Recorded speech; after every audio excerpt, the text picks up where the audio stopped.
Welcome to episode number 8 of my joggle challenge, Georgie Gets to Run. And I am interviewing these two legends today. I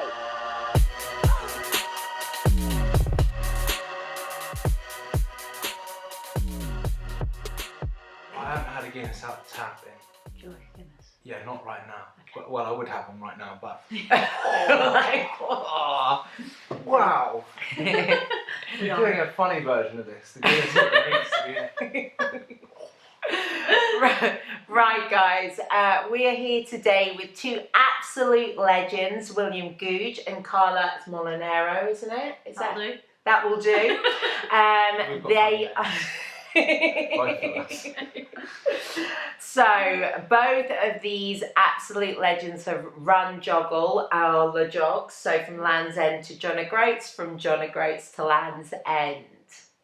Let's talk about these guys' running journey. Carla, let's start with you, my love. Like, where did you find running? So I started running actually when I was at school. Usual 1500 metres running round the grass pitches. Joined a local running club, actually High Wycombe, which was just down the road from here.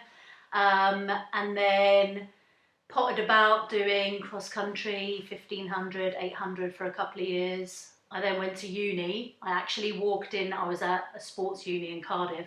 I walked into the athletics track there. Everyone was in a GB vest. I was like, that's Not intimidated in the slightest. I turned around, walked out and joined the triathlon club because they were a bit more fun. So, yeah, I then did triathlon for 10 years and then... Oh, just a casual 10 years? Yeah, casual 10 years. I'm quite old. I'm the same age, don't worry, we're not old. It definitely keeps you young. I'm well weathered. No comment. Yeah, and then one day I did the Glasgow half marathon I think it was about 2014, and just loved how easy it was not to like jump on a bike and find my goggles and get punched in the face in the water. Yeah. And from then I was like, right, not doing. I literally just stopped doing triathlon overnight and just started to run. Really? It was just the gear. Yeah. The gear thing. It's just easy. The transitions. I was like, this is easy. Just have to go that way. Yeah. And were you quite fast back then? Yeah, I think I was alright. Like, I did pretty well at triathlon at age group level. So I went to a couple of European and world champs. But I was never very good on the bike. And everyone looks at me because I'm like quite small, and they're like, oh, you should have a really good power to weight ratio, you should be really good on the bike. I'm like, yeah, I should, but I'm not. I'm exactly the same actually, because when I did triathlons I was really good at swimming. I'd get out the water, like mixed ones, even like second or third, and then people would be taking me over on the bike going, great swim time. I'm like, that's wonderful. Right? Yeah, that's what happens to me. I come out the water at the front, get overtaken by everyone. Yeah, the guys like ringing the bell on their bike. You're like, cheers, mate. And then you'd have to try and catch everyone up on the run. Oh, see, I've never done triathlon, and everyone says I'd be good at swimming, but I suck at swimming. I look like a swimmer. Yeah, I look like a Michael Phelps-esque. That's right. You can catch everyone up on the bike, and then you're good on the bike. I mean, I'm alright on Zwift. I have. I bought a green jersey the other day. And that's actually made my 2021. What does that mean? Like... So Will's been trying to chase green jersey. It's the sprint section. Okay. It's the sprint section if you're in one of the worlds like Watopia or whatever, on any of the loops there might be a sprint section. And if you are the fastest time through it while you're live in it, then you actually get a green jersey that puts on you. Nice. And you it's virtual? Oh yeah, it's virtual. Can anyone take your green jersey away? Yeah, I lost it about 10 minutes after. Having it was enough for me. A token 10-minute green jersey. I got a picture of it. That's all right. I love it. For the gram. All for the gram. Wow.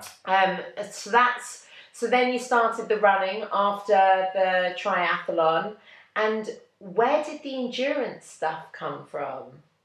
I don't know. I started doing half marathons and then did a marathon, and then it basically spiraled out of control. Anyone would think that we've got slightly addictive personalities, so I reckon it's Yeah. quite a similar story for all of Yeah. us. I thought I didn't really know that much about like trail running or like ultras, so I booked myself a week to go to the mountains in Switzerland. Found an ultra mountain race, having never run in the mountains before, Love it. and went and spent a week running like around the Matterhorn. Found the best chocolate shop in the world ever.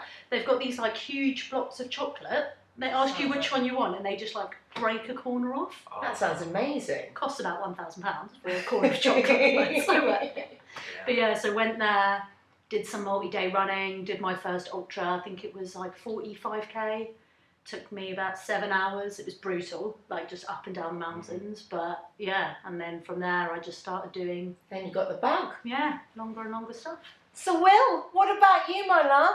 Where did you find running? Well, I was a 100-kilo rugby player.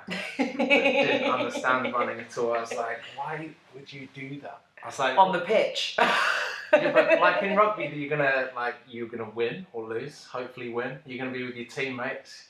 You might tackle someone and people will go, "Hey!" when you go running, There's no one Yes, going, right. wee. you're just like looking around aimlessly. So I didn't understand it at all. I just thought you went out and then you'd finish. And I was in LA at the time, and I was jet lagged. So I arrived there in Santa Monica, and I was like, because I was near a beach, I was like, I could run here. I'm not going to run in the UK, but here seems like a good idea. It was like 4 a.m. Woke up and I was like, okay, I'll go for a run. Left my shoes at Concierge because I thought I'd run on like sand. What I ended up doing was running on the boardwalk and down the beach towards Malibu direction. I was like, I'll just keep going until like the sun comes up over the hill. That would be nice. See some sun, you know. LA man. Sounds idyllic. LA man. Well, you said you left your shoes. Did you have So running shoes barefoot? on or barefoot? So I went barefoot. Okay. And Down you the boardwalk. Yeah, Okay. down the boardwalk. But you start, and obviously it's on tarmac, and then I didn't realise I just run along the boardwalk. Got to the end, I was like, wow, this is actually all right. I'm kind of enjoying myself. Then ran all the way back. About a year later, I found out it was 14 kilometres. So I'd never gone on a run Just before. so I- feral. Yeah, there you go. Barefoot. This makes sense with all the other shit I do. I got back, I had like blood blisters all over my feet, but I got that first long run experience of like, The run is high. yeah, the run is Yeah. high, or when you get back, all your endorphins are flowing. I was like, wow, I feel really good. Like, the sun rose, it was beautiful. I got back, I was in a great mood. My mum was going through chemotherapy at the time. She had a call with her doctor that day, and when I got back, I was back for a few hours, buzzing my little tits off, and then I got a call from her, and she told me that she was in remission. So I had like runner's high for the first time, like buzzing about a long run, coupled with the best news I've ever had. So if there's like a snapshot of the happiest moment of my life, it was that point then. So then unfortunately, it was about 9 months later, it came back and she passed away. So like my therapy of dealing with it became running. So I obviously wouldn't get that happiness back again, but I could get little bits. So if I was upset or if I was angry, like I'd go out at all hours of the night. It might be midnight and I'd be, I don't know, thinking bad Like your thoughts or whatever. escapism kind of thing. Yeah, and I'd go out on a run. On the route I literally did one route for the most part. There was a lavender bush that reminded me of her. I'd run my hand through it, smell it. So I felt kind of in contact with her when I was running, and it definitely became a therapy because I thought at that point I think I was 23. There were like there were two routes at that point. It's like I can have this little white flag I can wave. I can go and get fucked up all the time, which I definitely could have done. That was within my capacity. But then I found something that I could kind of use negative energy for something positive. So running from there just got more and more, and there were specific dates I wasn't looking forward to. So the first Christmas is all about, well, in most households, I guess, in the idyllic sense, the mums kind of do everything, decorate the tree, cook the dinner, wrap the presents. So I wasn't looking forward to that. So I was looking kind of for an escape, and then I thought, I've been running a lot recently, why don't I run a marathon? So I did my first one on Christmas Day, and at the same time, I raised money for Macmillan Cancer Support and the Primrose Unit that did most of her care, and raised quite a lot of money for them. It was, I think it was 14,000, which was That's way amazing. out, which was way out of my like thought process. I thought like some people would be interested, but I guess the whole thing of being such a personal story to me and running on Christmas Day, which I guess isn't that normal to most people, because most people kind of want to enjoy their Christmas. I kind of like the every idea. Christmas Day. I kind of like the idea of like prepping yourself for the feast. Yeah, and I did, but I was so like whacked out afterwards. So you've done your first marathon on Christmas Day. Yeah, just made it. What time did you kick off? I think I kicked off pretty early. It was like 6:30 or 7 because I didn't know how long it was going to take me. And all the spots along the way were kind of personal to us as well. Like I went to the hospital. She worked at Bedford Hospital where they did most of her care, and then like the first pub that her mum and dad, where she was like born in. Trip down memory lane. And then some other houses she lived in, and then all the houses we lived in growing up, and it kind of serendipitously ended up being a marathon. Love that. Had some good support, and then it kind of just. Once that was done, there was an instant thing of, what can I do next? It's what you're going to do next. So 8 months later, I know. 8 months later, I was up there, which I'm looking forward to you doing too. Yeah.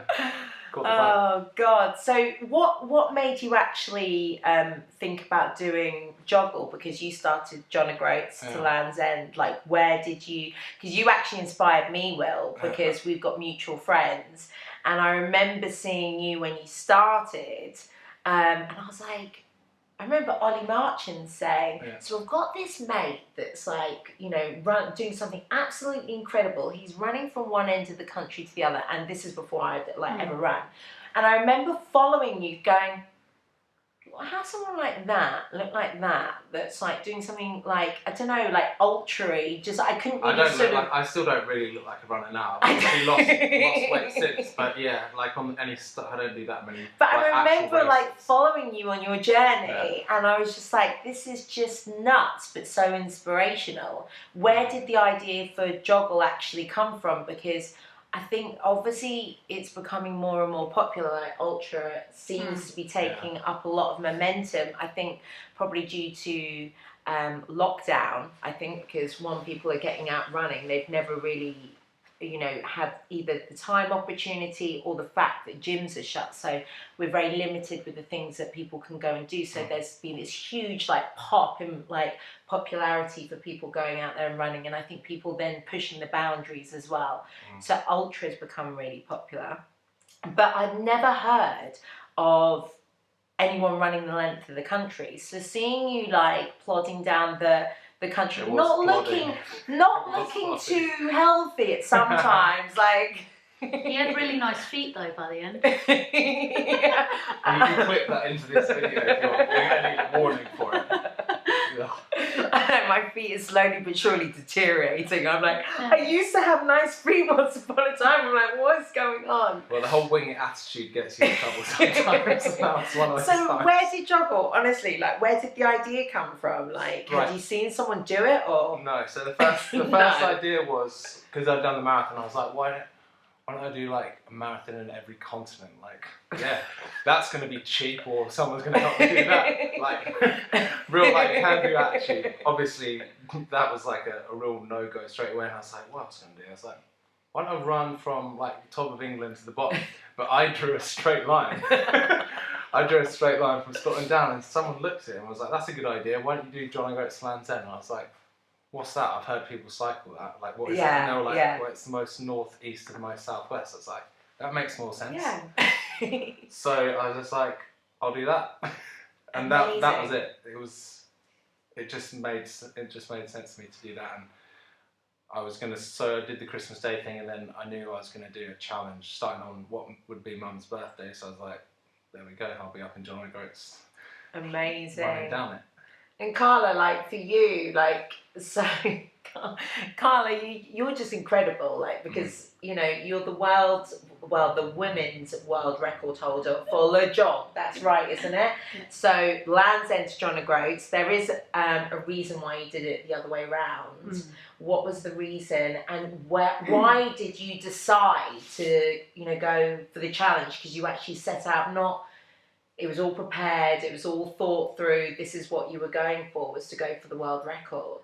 Yeah, so it was as lockdown started last year, all my races were like cancelled for the rest of the year, and I was like, awesome, like I don't have to do anything anymore, because I was racing for like a women's running team out in South Africa. So for me, I was like, oh, what can I do? And I just started to look at some maps, and I was like, I'll go do, at that time I was like, I'll go do joggle. I was like, awesome. So that was in like April last year. Started to think about it, and I was like, oh, it's my birthday in July. It'll be a really nice thing to finish doing this on my birthday. Turns out it was the worst birthday present anyone could ever give themselves. I love Carla the realist. Yeah, I was like, it'll be all right. I've got 3 months. I'll plan it and get ready to do it. And then I started to like ring people similar to like what you have, who have done it before. And one of the people that I spoke to was Dan Lawson, who's an absolute legend. Oh my God, he's such a legend. And he had tried it. Beast. Yeah, he's mental. He had tried it a couple of years before me, but he'd done joggle and had got to Devon, I think, or Somerset, and his whole body started to swell up. Like literally his eyes started to close together. Like he was going aggressively, going for the men's world record, which is like 9 days. And kind of imploded. So he was going back to give it another bash, and I asked him for some advice, and he was like, the wind goes in the UK from the southwest to northeast, so it travels like this up the UK. If you're going to do it and you're going to go for a record, change direction. So I was like, yeah, right. So I was like, if this guy's done it before and he's telling me to change direction, I'm changing direction. So I was like, going for a record, you have to take like any everything into account. So changed the way that I was going, got what the current women's world record was. What was it at the time? So it was 12 and a half days. So I decided that I'd do it in 11 and a half days, and I divided the distance by that, and that's as scientific as I got, and then plotted up. This makes me feel like a perfect plan. So I was like, that'll do. Amazing. So, what were your best parts of joggle and your worst? I don't know why I'm asking this, because this possibly could put me off. Because can I just say, when I first met Carla, when did we meet for the first time? Literally a week after. It was literally a week after. Really? I was like, Carla, hi. Oh my God, I've seen, like, not that I've been stalking you on social media or anything. I was like, Charlton St. Giles. I was like, you live down the road from me. I was like, can I buy you cake? Can I buy you cake and a coffee? That's the way in. Yeah, I was like, she likes cake and coffee. Right, can I buy you a cup of tea or coffee and some cake, and pick your brains about joggle, because I'm another crazy person that wants to run the country. And one of the first things that Carla said to me was, what's the cake? I was really gutted because the cake shop I wanted to take me to was closed. Shut because of lockdown. But no, Carla said to me, what the fuck are you doing it for? That was exactly what she said. She went, what the fuck are you doing it for? Like, and I was like, charity?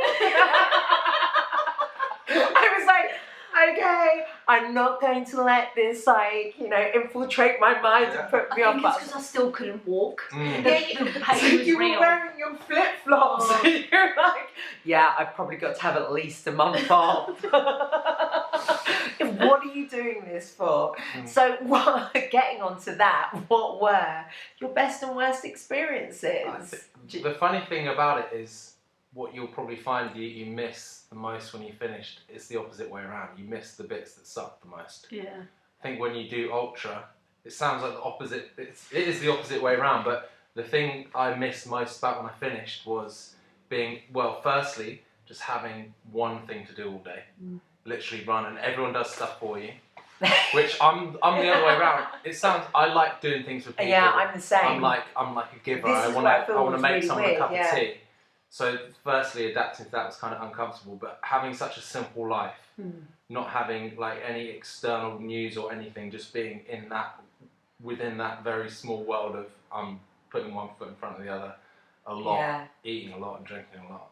You do get bored of food, by the way, which is strange. But yeah, the things I missed the most after was like the bits that probably sucked the most. So there was one particular stretch where I was still on. This is probably a sub story, but I was on codeine at the time and I was redefining runner's high. I did some of that as well. Did you? Oh, I love it. Not I whilst took I was some of that. running. Okay. Well, I ran on it for 9 days, so. So, But there was a. Would you say you were addicted? No, but I didn't get addicted. But it was just like when they told me I couldn't have it anymore, I was like, what the fuck not? I was like, sounds funny, but I was like, relax, mum, because my mum was very much, if you're having an ibuprofen or paracetamol, you better bloody need it. So I was naive in that point, but yeah, back to the actual question. The things I enjoyed the most were the moments that sucked when you just carried on. So, like walking in the Birkenstock sandals. There was a bit, the most dangerous bit, I can't remember where I was, but two of my best friends came. They're both called Elliot, which is quite useful. 1 T and 2 T's. And on the morning, for the whole of the morning, you couldn't see more than like 5 meters in front of you, just thick fog. And we were on what would be a really beautiful road, and it was national speed limit, so it's 60 miles an hour, and it was one that wound up through like some hills. You couldn't see 5 foot in front of you, and there wasn't anything either side of the road. So it was shady. Very terrible idea, but we just had to carry on anyway, and they're enthusiastic, so they turn up like full of the joys of spring, like come on. And I was in arsehole mode then as well. So what day was this? I think it was day 6. But yeah, that was the most dangerous bit. And then other points I really loved was towards the end when I stopped taking codeine, because I was in a real big cloud. I wasn't myself, and I wasn't experiencing the challenge how I should have done, because I was numbing myself from it. So when I kind of got out of that zone, like I just enjoyed the last 6 or 7 days, I was putting in 60 plus miles every day, but I was enjoying it because I was back being me, like laughing and joking most of the time. So, yeah. And do you think that was because you'd stopped taking the codeine, or do 100%. You think that your body was adapting to it and you were enjoying the process? And half of that, yeah.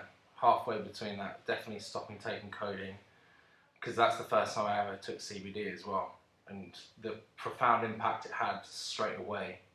Obviously there was a mix of stopping taking codeine, but the clarity I got from it was absolutely insane, and I had this crazy inflammation in my knees and ankles. You've seen the film where the next day it was like I'd changed and I was back to myself, and I see some of those gains still.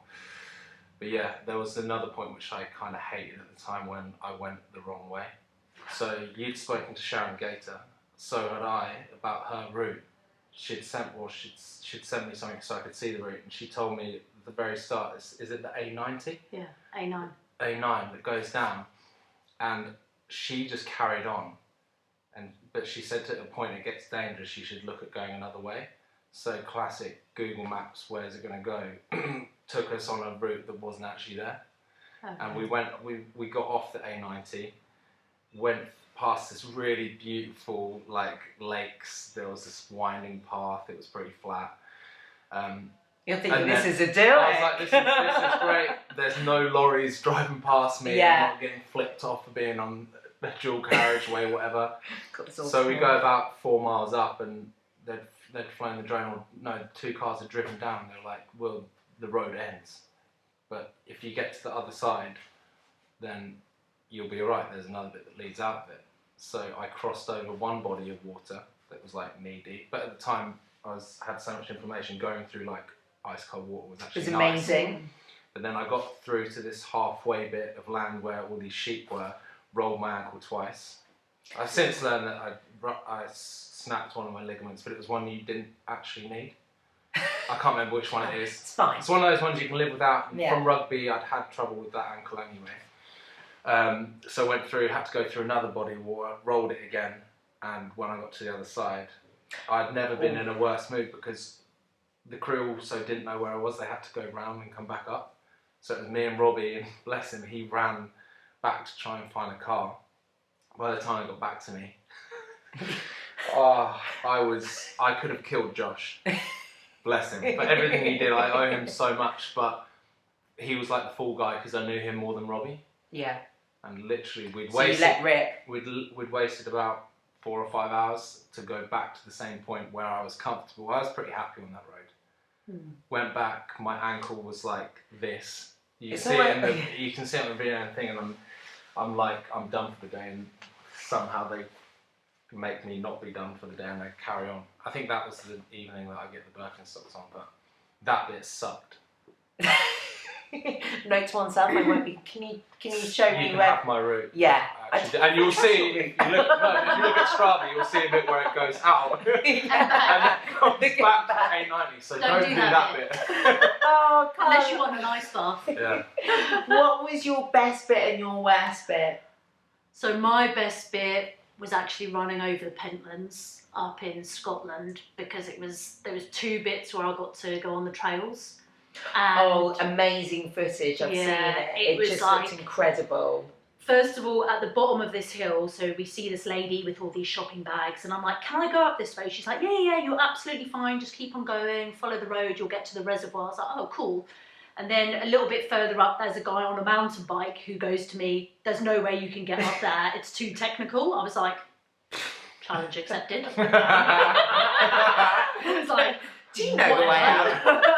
So yeah, at this time, so I'm going up the hill this way, my support crew are coming up from the other side, and they're freaking out going, she's gonna die, like it's technical terrain, like there's like holes everywhere in the ground. They thought I was gonna lose my shit, but I got up there and it was the first time that my legs didn't hurt because the ground was like, it was like I was running on marshmallows. Yeah, it was like so soft on the moss and the heather, and I just like, well, I felt like I was Usain Bolt, like as long as you felt that way, it's fine. But it's quite funny because like where they've had like no problem keeping up with me, a guy who helped film some of my stuff couldn't actually keep up. See you, so I was mate. running through Love that. and he's like, Carla! I was like, You're listening to this, Sean. but yeah, Gonna through keep there, up. there was like no cars, no traffic. It was just idyllic because like the sun was setting. It was a beautiful day. This other guy, Scottish guy, also thought that I was going to die up on the hill. So he had come up to try and find me to help me get down in the dark. Was this just a random little Scot? Yeah. Oh, they're so friendly. He saw me Yeah. trying The further north you get, the friendlier it gets. Yeah, it's so true. You wouldn't get that here, they'd be like, have fun. Yeah, but he looked on the tracker and was like, oh my God, she's going to be stuck on the hills in the dark. So came to find me, but I was down before the dark, so that was pretty cool. But yeah, up there, it was just so nice to escape from the noise and everything. And it was only an hour, but That token hour. yeah, it was just beautiful.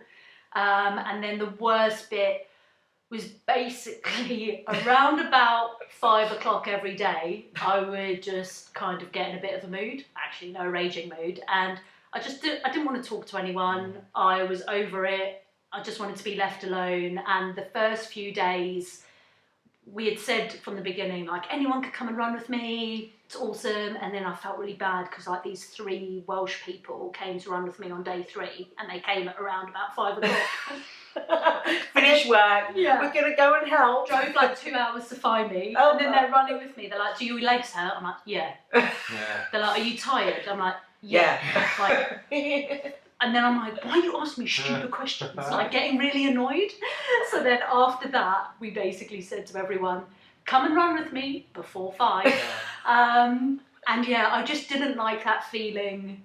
I had it every day. Did you feel, and it gets worse, doesn't it? Because you feel bad that you're annoyed. You're like, why am I annoyed? These people have like come out to help, and I want to kick them off a cliff. Yeah. So once we figured that out, and then I said, just when it gets to that time, just leave me alone. I don't want to talk to you. Like, Yeah, I just go want to mute. run. I just want to go inside myself and get to the end of the day. And it would last a couple of hours, that period. How long were you running for in the day? Like, what was your time? Start at 5 in the morning and we'd go to about 10 o'clock at night.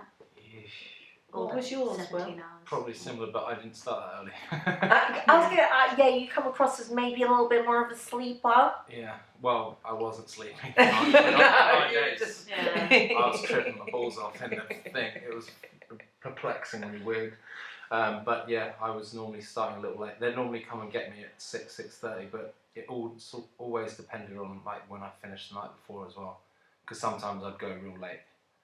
I'm better at doing things later than first thing. You see, I'm an early bird. I have to get up early and get going. Like, I love to be like sort of out. I've got these ideas of grandeur that it's going to be like 5. Yeah, I think no, I'm happy you'll with be- that. you'll My probably support be- group were like 5. I was like, Yeah. well, I would do 4. Yeah, so I was getting up at 4 every day. Yeah. Starting at 5. Yeah, that seems to be the way that I would like to do things. You both have said you get bored of food. I love food, Yeah, I love food. but I and really you love food. So There's I- a lot of eating, isn't I there? It's an ended up- eating challenge. Yeah, Yeah, it because is. I was eating every 30 minutes throughout the day, and by about You were super organised. I remember that was Yeah. one of the first tips you gave me. You were like, Just well, I eat. had an alarm for my Yeah. water and I had an Oh, alarm really? for... You definitely didn't. I had beers at 11 o'clock. But you were super like Yeah. regimented with making sure that you were hydrated and fueled, right? Yeah, so I put those alarms on my watch just so I didn't have to think. Just because when you do these things, like time just disappears. So before you know it, you're like 4 hours have gone. Yeah. And if you haven't eaten in that time, like you're just going to crash and burn. So I never had a dip in energy like the whole time I was running. Amazing. How often did you But- see your crew? Every 10k. Every 10k, the same. But yeah, but after like 8 days, I started to get like ulcers all in my mouth from eating and drinking so much. Really? So Did you just get sick of food? Were Yeah. you eating enough? Because I did it plant-based as well. Yeah. On Robbie's recommendation, for me it really helped. You're quite a big advocate for that, aren't you? In terms of like sort of your endurance Yeah. stuff that you do. I'm a big foodie, so Are I'll you tell vegan? people. I'll tell people no. No. For most of the time, or when I'm not, like if I'm actually training, then I try and keep it plant-based. And certainly if it's a multi-day event or challenge, I will be plant-based for it. I just feel my energy is a lot better. I digest it better. Meat and dairy is an inflammatory anyway, and when you're doing that kind of thing, if you can knock off any kind of inflammation, even if it's diet-wise, then I was taking it. And because I had so much respect for Robbie and everything he did, and he was coming to help me, I was like, sure, I'll give it a crack. And he was like, I don't care if you don't do it the day before and you don't carry it on the day after. He just said, I think it's going to work for you, and it did. That's one of the things I'm sort of getting my head around is fueling while running, which is completely new to me. So eating sandwiches has been my latest things. It's funny what you start off with, like, so first it was like, right, try your drinks, and then it's your gels, and then it's your sweets, and now I'm like, full-blown munching while running. So it's highly amusing, I'm sure, to anyone driving past me now, and I'm like, all my long runs, just like, having a full-on lunch. At mine, at like the 30k point each day, I would have a fried egg sandwich, and I'd Was that like your thing? yeah, and then on one day they gave me fried egg, bacon, and avocado. Oh my god. But I was running down a dual carriageway, eating a fried egg sandwich. Do you know how on the penultimate day, Oh, so good. I was, whatever that road is towards Land's End, dual carriageway, another busy one, there were people pulled over in a lay-by cooking bacon sandwiches, best. and they offered me one. Were you like, I really want one, but I can't. I could smell it from like 3 miles away. I was like, wow, that smells so good, and then I got offered it, and I was so close. Was Robbie and I just couldn't- watching? Robbie was No, watching. no one was Robbie's No one like, was anywhere near you must me. stay plant-based. No one was anywhere near me, and to be fair, at that point, I don't think it had made any kind of difference. Yeah. But, oh my days, I've never wanted something to eat more at that point. There's only so much like avocado toast you can have. Yeah. I Avocado remember toast is seeing great, that. but Jesus Christ, I hate it. And they cook the toast on like a gas burner thing. Oh, one side. Oh. No, both sides. Okay. Was But it just it that had tastes- that taste of like gas burner? It's awful. Never tried gas burn toast. It really not wasn't selling. great at times. So what would be your like best bit of advice for me, this crazy cat? And don't say, Carla, not to do it, because it's kind of got to happen now. Yeah. What would be your best bit of advice for me? For Joggle. Joggle. Yeah. just embrace it. Like, you know, it's probably, unless you're off your head, going to be the only time that you go and give this a bash. You know what? That's what my coach said to me. He said to me, well, this might not be the last time you do it. And I was thinking, mate, just let me just do it once, you know? Like, there's going to be awesome times, there's going to be shit times, it's going to be hard, it's going to be fun. Like, your legs are going to hurt pretty much from the first day to the end. So, like, embrace the pain. Yeah. Lean There's into the pain. There's nothing you can do about it to make it magically go away except for stop. So Yeah. don't stop till you get to Land's End. And just keep going. yeah, One foot in front of the other. you will have like awesome times and it will be an awesome experience. And yeah, just Would you do it again? no. Okay. I love that. Straight to the point. No. Will, what would your passing bit of, you know, wisdom, advice be for me? Kind of basically what Carla said, and just you will have all those emotions throughout every single day, and you might have them multiple times a day. You might wake up and be like, this sucks. 10 minutes later, you're like, wow, this is amazing. 5 minutes later, you want to tell everyone to fuck off. So you're gonna ride it out, but just know you're gonna finish, and when you do, you'll have something. It's such a big thing to do as like a first challenge, or just like anyone that's done it.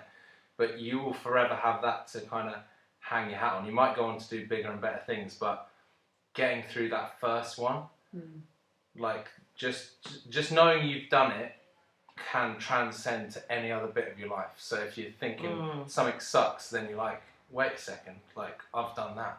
And I've thought about that on all the races since, or yeah, especially fitness wise, there'll be points in races that I've done since, and I'm like, this is nowhere near as much as that sucked.